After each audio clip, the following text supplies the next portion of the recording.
올려야 돼. 그 뒤에 있는 분은 앞으로 안 돼.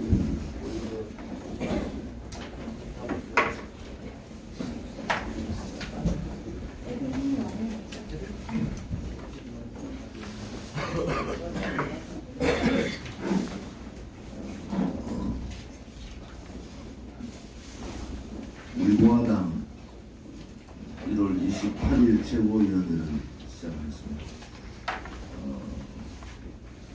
어제는 설 연휴인데도 불구하고 우리 자유우파 국민들과 우리 공화당 당원들이 정말 많은 분들이 결기 집회에 참여해 주셨고 박근혜 대통령에 대한 탄핵 무효 투쟁과 문재인 정권 대진 투쟁, 또 배신자 처단 투쟁, 이런 투쟁에 대해서 적극적인 결의를 다지는 그러한 하루가 됐습니다.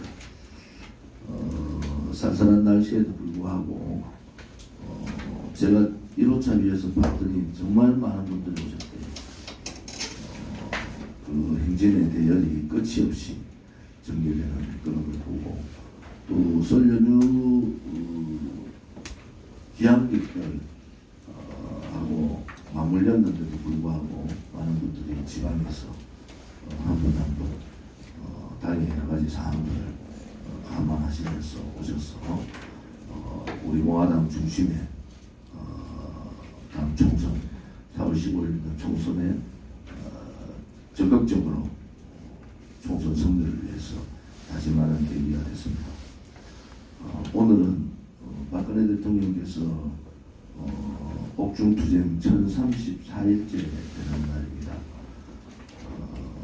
이 극악무도한 또 정치적인 정적에 대한 문재인 좌파 독재 정권의 탄압이 박근혜 대통령의 이 인신감금을 정점으로 해서 더욱더 세지고 있다.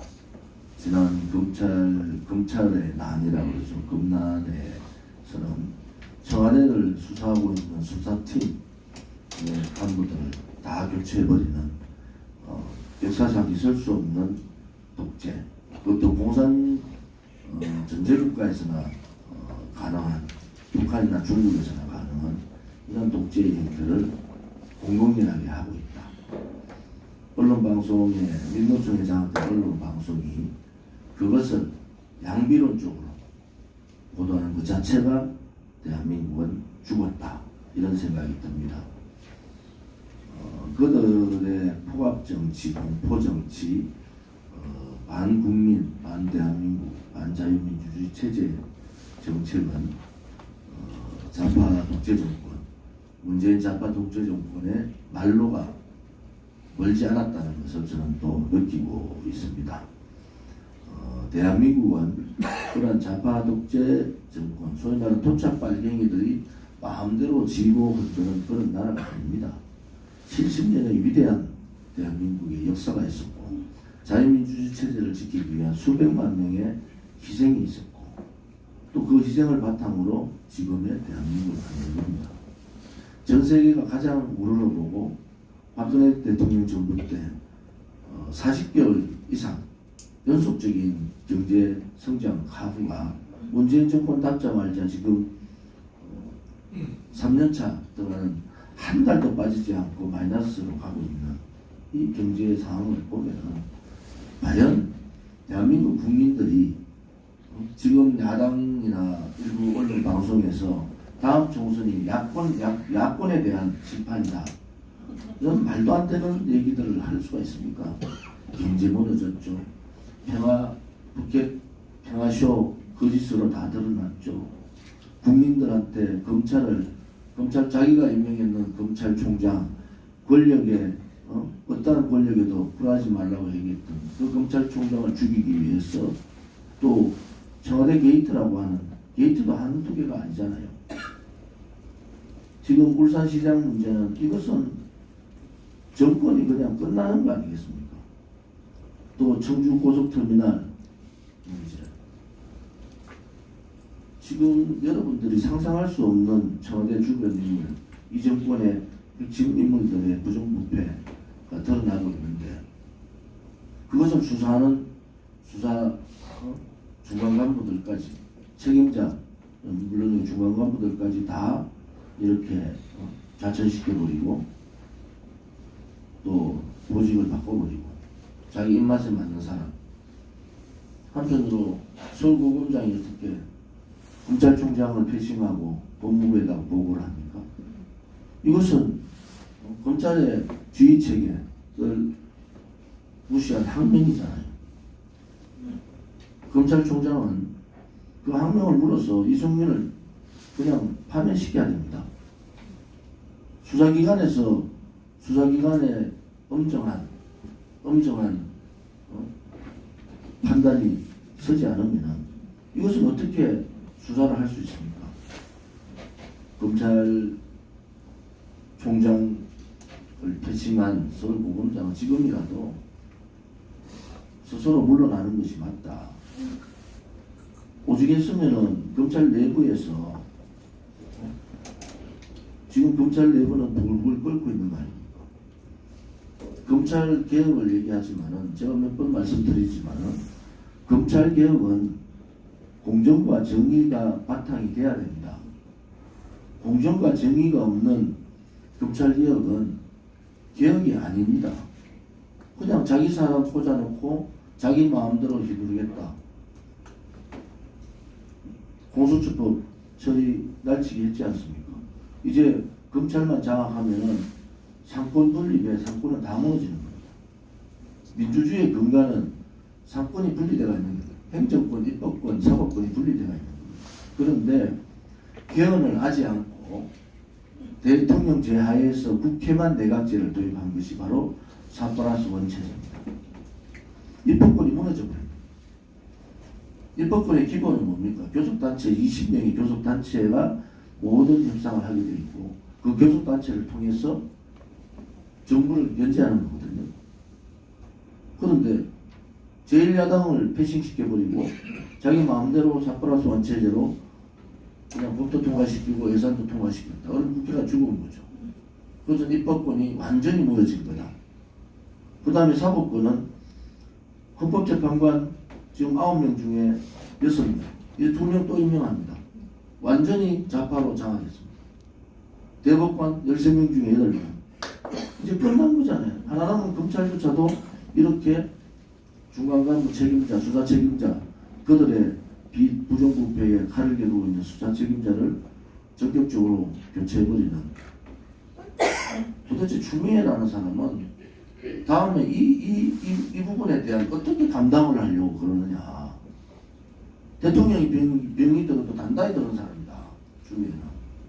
지금 여러분들 보십시오. 김경수 띄우다 PKG 김경수 날라갔죠. 조국이 날라갔죠. 영남에서 더불어민주당 영남 후보가 나와야지 필승이다. 호남 후보는 필패다. 이런 상황인데 이제 PK 사람이 없어요. 그러니까 TK로 들어온 겁니다. 추미애가 당 대표까지 하고 자기 지역구까지 한참 정치할 나이에 자기 지역구까지 버리고 법무부 장관 한 이유는 단 하나밖에 없습니다. 대통령 하겠다는 거예요. 대구에서 벌써 소문 다 나있더라고. 추미애를 대통령 하기 위해서는 추미애가 친노도 아니고 문바도 아니에요. 거기에 대깨문이나 친노 세력을 설득하고 자기 편으로 얽기 위해서는 이 무리한 지금 검찰에 탄압을 하고 있는 거다. 결국은 자기들끼리 뭉치면은 이번 총선 이긴다 이래 보는 거예요. 그 다음에 자기들끼리 언론방송 장악이 있기 때문에 자기들 어떤 얘기를 해도 대통령을 만들 수도 있고 후보를 만들 수도 있고 죽일 수도 있다. 그럼 추미애가 하는 짓이 뭡니까? 자기의 영달을 위해서 나라를 팔아먹는 상황이 되지 않습니까? 모든 것은 상식선이라는 게 있잖아요. 검찰개혁도 상식선이 있는 거 아닙니까? 검찰을 저런 식으로 죽여놓고 그것도 가장 수사의 핵심 포인트인 청와대 수사를 저런 식으로 뭉개버리면은 대한민국 끝난 거 아니겠습니까? 누가 거기에 저항합니까? 168차 동안 문재인 정권 독재 정권이라고 우리가 제일 먼저 독재라고 얘기했어요. 자유한국당 그 당시에 뭐라 했겠습니까? 문 대통령이 잘하고 있으니까 문 대통령 더 잘했으면 좋겠다. 나경원 그따위 소리 했잖아요.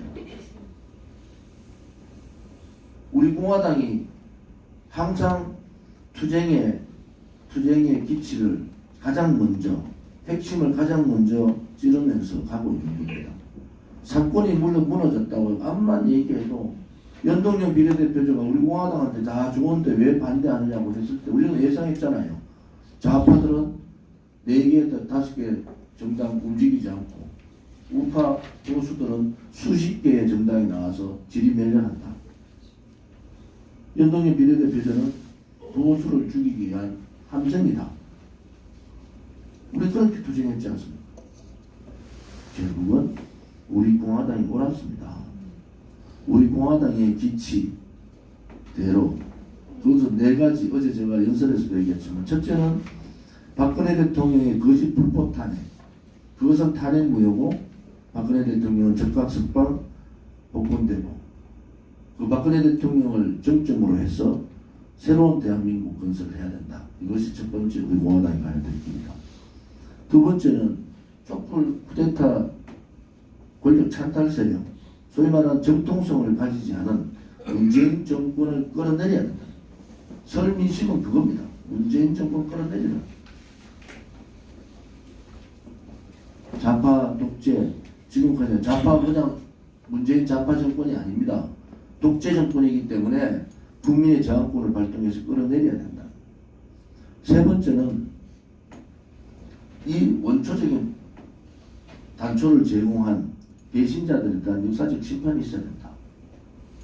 그렇지 않고 그들을 인정하는 순간에 그들 말대로 탄핵을 역사에서 판단하다든지 탄핵의 강을 건너자든지 혹은 탄핵을 묻고 가자든지 이렇게 가는 것은 대단히 잘못된 거다.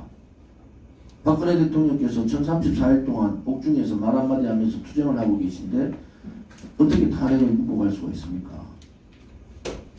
그래서 이 배신자들하고 같은 정치를 할 수는 없다는 겁니다.